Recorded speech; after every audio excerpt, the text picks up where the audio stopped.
Em nome do Pai, do Filho e do Espírito Santo. Amém. Reflexão do dia 17 de janeiro de 2025. Santo Antão, abade, memória, sexta-feira, cor litúrgica branco. Santo Antão, o santo que vivia em cemitérios. Século III Egito, pai do monaquismo cristão, Santo Antão nasceu no Egito em 251. Com apenas 20 anos, Santo Antão havia perdido seus pais. Ficou órfão com muitos bens materiais. Mas o maior bem que os pais lhe deixaram foi justamente a educação cristã.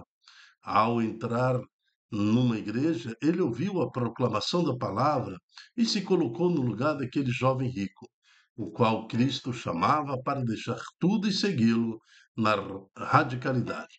Então vendeu parte dos seus bens, garantiu a formação da sua irmã, o qual entrou para uma vida religiosa. Enfim, Santo Antão foi passo a passo buscando a vontade do Senhor. Então, deparou-se com uma outra palavra de Deus em sua vida. Não vos preocupeis, pois, com o dia de amanhã. O dia da manhã terá suas preocupações próprias. A cada dia basta seu cuidado. Isso é uma citação em Mateus, capítulo 6, 34. O Espírito Santo o iluminou e ele abandonou todas as suas coisas para viver como eremita. Ajudou a igreja no combate às heresias, principalmente do arianismo, que já estava entre os padres, veja, já estava entre os monges. O arianismo não acreditava na divindade de Jesus Cristo. Ó Pai da vida monástica, Pai dos eremitas, formai almas que tenham a mesma generosidade de se dedicar inteiramente a Deus na oração e na penitência. Sustentai aqueles que já vivem assim e tornai-os grandes testemunho nesse mundo perecível, principalmente na obediência e santidade junto à Santa Igreja. Amém. Santo Antão, rogai por nós. Primeira leitura. Nós continuamos o estudo em Hebreus, capítulo 4, de 1 a 5, e depois também no capítulo 5, versículo 11. Nesse resumo de Hebreus, capítulo 4, vamos lembrar que o apóstolo Paulo está fazendo uma análise teológica do plano de salvação, né? Então, nós estamos entendendo a misericórdia do plano de salvação que passa em Jesus Cristo, mas também ele alerta a seu povo para o perigo da desobediência, desobediência da fé. No caso aqui, no tempo de Santo Antão, até os monges e os padres estavam alinhados com uma heresia profunda dentro da igreja, que era o arianismo, ou seja, não aceitava que Jesus era verdadeiramente Deus, como se Jesus fosse um homem, meramente um homem limitado à condição humana, iluminado. O perigo dessa heresia transforma muitos imperadores, governantes, que querem um status para si de Deus também, né? Então, se pode glorificar a Jesus sendo homem, né? Então, por que não glorificar um imperador, um rei, um presidente, uma pessoa, né? Dando a ela a conotação religiosa, né? Como se fosse o representante de Deus nesse mundo. Esse é o perigo da heresia. Em Santo Antão, no século III, já havia uma grande corrente para o desvio da fé católica. Então é isso que em Hebreus, Paulo também fala. Nós temos que ter cuidado com estas filosofias humanas que nos impede de alcançar a salvação. Ele fala assim, irmãos, tenhamos cuidado enquanto nos é oferecida a oportunidade de entrar no repouso de Deus. Não aconteça que alguém de vós fique para trás por pura teimosia ou abandono da fé, fica para trás. Na inocência, fica para trás. É muita gente boa vai ficar para trás. Ah, mas ele é caridoso, ele faz caridade, ele não perde uma missa, ele ajuda nas campanhas, ele está nessa ou naquela entidade filantrópica, mas vai ficar para trás, porque se perdeu na fé, não tem mais fé em Jesus Cristo, não tem mais fé em Deus, não tem fé nas Escrituras e já não obedece mais os mandamentos do Senhor, vai ficar para trás.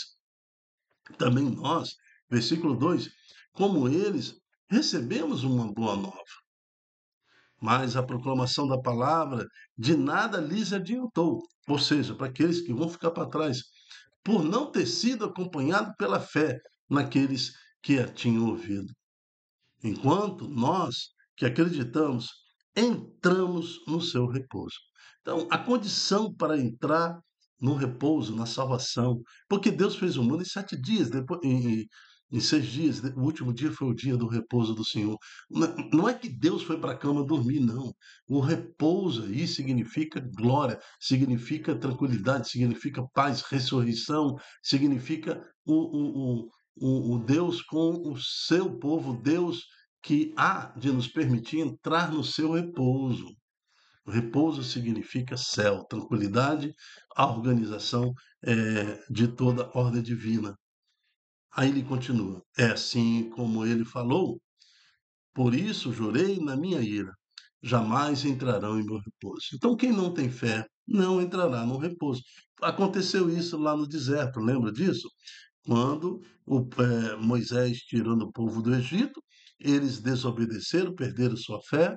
Estava lá, já dava para ver da montanha, já dava para ver Israel, a terra prometida, mas Deus falou sobre aquele povo: jamais entrarão no meu repouso, porque eles se perderam na fé. Eu quero uma nação de sacerdotes, eu não quero uma nação de homens com ganância e mulheres gananciosas. Eu quero um povo que há de me louvar, que me dizer, um povo pelo qual eu vou preparar para que o próprio Deus se faça homem, né?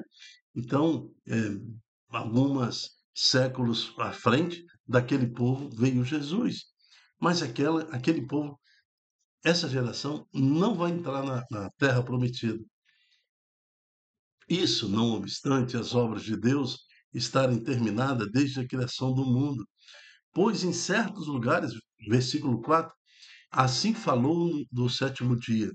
E Deus repousou no sétimo dia de todas as suas obras. E ainda novamente, não entrarão em meu repouso.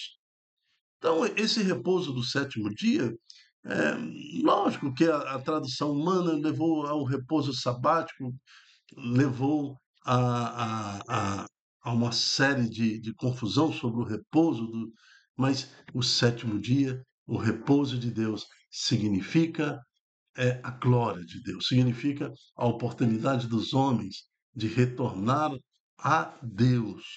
Por isso tem esse simbolismo, né, para nós cristãos, o domingo, e para algumas outras religiões, né, o repouso do sábado, né, o repouso sabático.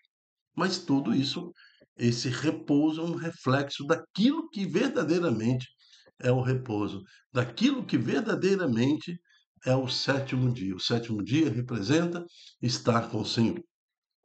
E, finalmente, no capítulo 5, versículo 11, e ainda novamente, não entrarão em meu repouso. Esforcemo-nos, portanto, por entrar neste repouso, para que ninguém repita o acima referido, exemplo de desobediência. No caso, ele está se referindo àquela geração que não entrou em Israel depois de peregrinar 40 anos no deserto. Você não nasceu para viver 80, 60, 70, 90 anos, quase 100 anos, e depois ir para o inferno. Para com isso. Vamos manter a nossa fé.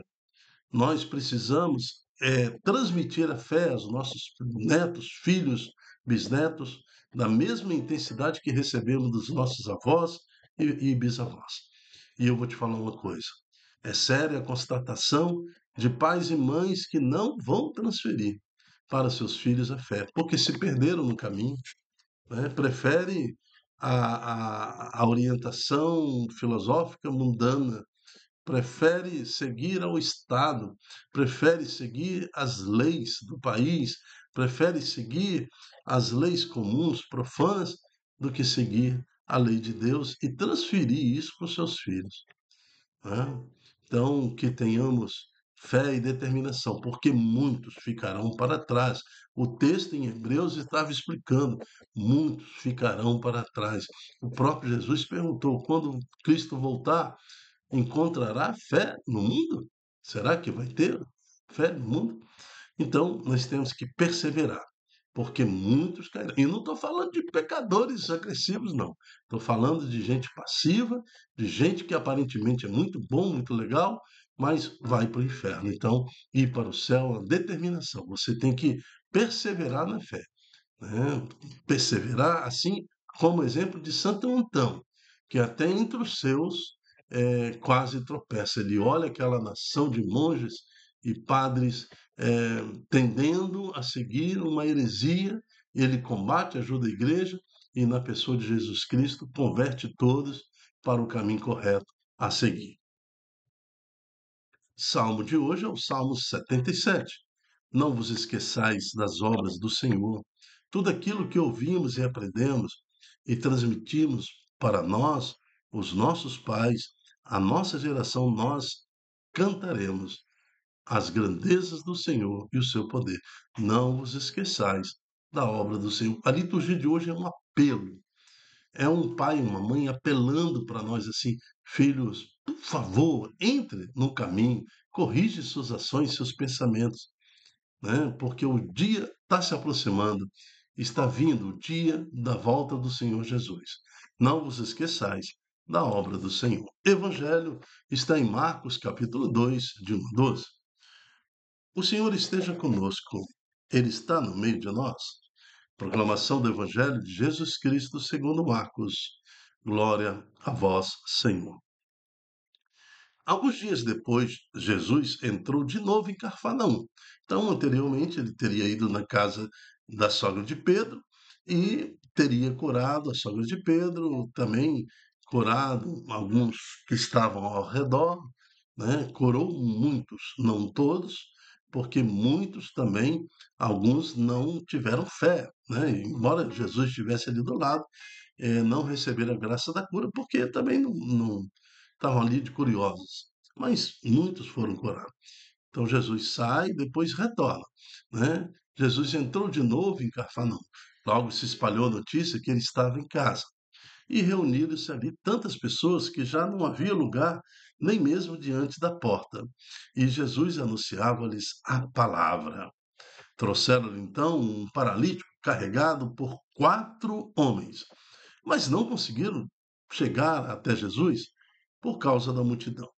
Abriram então um teto, bem em cima no lugar onde Jesus se encontrava.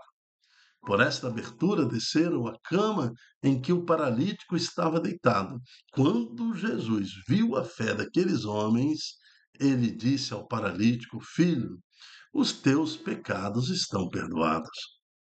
Ora, alguns mestres da lei que estavam ali sentados refletiram em seus corações: como este homem pode falar assim? Ele está blasfemando. Ninguém pode perdoar pecado a não ser Deus. Os fariseus estão certos. Só Deus pode perdoar pecados.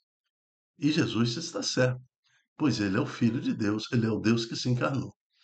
Jesus percebeu logo o que eles estavam pensando no seu íntimo e disse: Por que pensais assim em vossos corações? Olha que pergunta.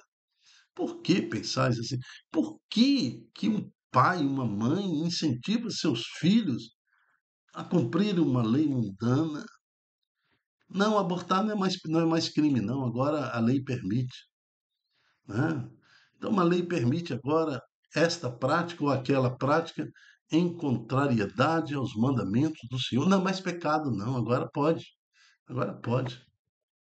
Porque em vossos corações pensais assim, né? Em resposta àquilo que os fariseus estavam pensando, Jesus então responde. O que é mais fácil dizer a um paralítico? os teus pecados estão perdoados, né, para mostrar a vocês que vocês estão na presença de Deus, ou dizer-lhe: levanta-te, pega a tua cama e anda. Pois bem, para que saibais que o Filho do Homem tem na terra o poder de perdoar pecados, disse ele ao paralítico: eu te ordeno, levanta-te, pega a tua cama e vai para a tua casa. Naquele instante, diante de todo mundo, o paralítico então levantou-se. Aquilo foi um espanto geral. E carregando a sua cama, saiu diante de todos. E ficaram todos admirados e louvavam a Deus, dizendo: nunca vimos uma coisa assim. Palavra da salvação. Glória a vós, Senhor. Queremos, às vezes nós nos perdemos realmente no meio da caminhada, depressão, angústia, sofrimento. No que olhamos para trás, como diz a palavra em Jó, né? Se perto de ti tiver um amigo que seja, ou mais de um amigo, para te socorrer em seu sofrimento, colocar a mão sobre tua cabeça, rogar a Deus por ti, eu te garanto que o seu corpo não encontrará sepultura, até que Deus tenha agido, te transformando a sua vida, te dando o sopro novo de vida. Então, essa promessa vem do Velho Testamento. Nós temos que ter ao nosso redor amigos que nos promovam na fé. Esse paralítico encontrou quatro grandes amigos. Foram esses amigos que destelharam a casa, foram esses amigos que desceram a cama do paralítico. A estes amigos, Jesus olhou e falou: estou admirado com a fé desses homens. A fé do paralítico? A fé daqueles que estavam lançando Jesus, né, na cama e colocando ele do teto até o piso. É pela fé desses quatro amigos que Jesus falou para aquele paralítico: seus pecados estão perdoados e levanta-te e anda. Lógico, o pecado daqueles quatro também estão perdoados, né? Então, e nós temos que ter esta amizade a ponto de destelhar, de quebrar ferrolhos, de quebrar obstáculos, e um promover o outro, assim como esse paralítico foi promovido para diante do Senhor Jesus pelos seus amigos. Isto é Santa Igreja. A igreja tem essa finalidade, destelhar. As orações nossas não podem ficar refletindo no teto caindo, sem nenhuma eficiência. Com a igreja, o teto é destelhado e nós somos colocados diante de Deus, né? Que na primeira leitura fala entrar no repouso sabático, entrar no repouso de Deus, entrar na acolhida e na misericórdia do Senhor. É isso o poder da oração, é isso o poder da igreja, que nos transforma e nos dá vida nova e nos coloca diante de Deus.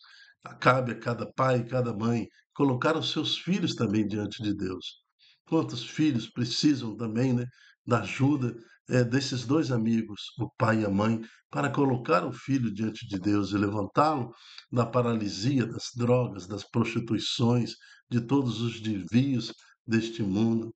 Filho, você precisa também lançar os seus pais diante de Jesus, para que eles sejam curados e libertados. Que melhor amigos do que não os próprios filhos? E assim é a igreja doméstica, assim é a igreja que também a cada missa nos coloca, destélia. Quando você canta Santo, Santo, Senhor Deus do Universo, a igreja fica sem telha, sabia disso? Você olha porque a igreja celestial está comungando com a igreja terrena. É esse lançar do paralítico que nós cantamos. Igreja peregrina cantando com a igreja celestial. Santo, Santo, Santo é o Senhor Deus do universo. Por isso, louvamos a Deus e bendizemos, Senhor. Agradecemos pelos amigos que temos, pela igreja que nos coloca diante do Senhor, e que o Senhor possa realizar milagre em nossas vidas. Amém. Eu me chamo Dilton Góes. O nosso projeto chama-se Ai de mim se não evangelizar. A reflexão do dia é um programa diário com este objetivo de fazer o estudo bíblico das palavras, não só proclamar, mas estudar versículo por versículo, para que possamos entender a mensagem de Deus na liturgia do dia. eu quero te fazer um convite para você ser um multiplicador, um anunciador da Boa Nova, divulgando em suas redes sociais este estudo, essa pregação, este ensino, para que mais corações fiquem de pé, saiam da paralisia deste mundo e abracem a verdadeira fé em Jesus Cristo. Amém. Até a próxima, se Deus quiser. Tchau, tchau.